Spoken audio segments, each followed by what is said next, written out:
14મી November સમગ્ર વિશ્વમાં diabetes day તરીકે ઉજવવામાં આવે છે, જે અંતર્ગત ભરૂચના પાલેજ સ્થિત ડોક્ટર મોહનસિંહ રખડાના દવાખાનામાં નિઃશુલ્ક ડાયાબિટીસ અને આયોજિત શિબિરમાં ડોક્ટર મોહનસિંહ રખડા તેમજ અન્ય એક તબીબે દર્દીઓને ચકાસણી કરી યોગ્ય માર્ગદર્શન આપ્યું હતું. ડોક્ટર મોહનસિંહ રખડા સાંપ્રત આધુનિક યુગમાં હૃદયરોગ, સ્ટ્રોકના દર્દીઓમાં ધરખમ વધારો જોવા મળી રહ્યો છે.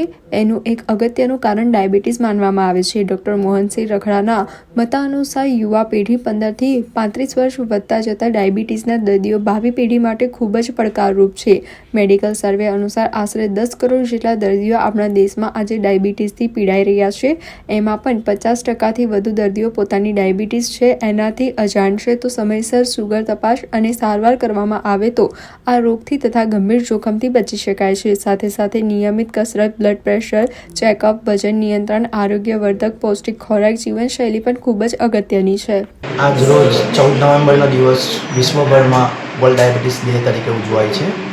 આ ઉજવણી નિમિત્તે આજે મારા ક્લિનિકમાં ડાયાબિટીક સ્ક્રીનિંગ અને ન્યુરોપેથી સ્ક્રીનિંગ કેમ્પ રાખવામાં આવેલો છે.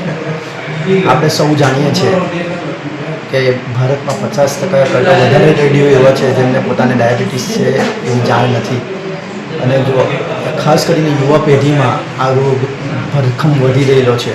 તો જો આ ડાયાબિટીસનું યોગ્યપણે નિદાન અને સમયસર સારવાર કરવામાં આવે તો ડાયાબિટીસથી થતા ગંભીર પરિણામો જેવા કે હાર્ટ એટેક, સ્ટ્રોક જેવી ગંભીર બીમારીઓથી બચી શકાય એમ છે.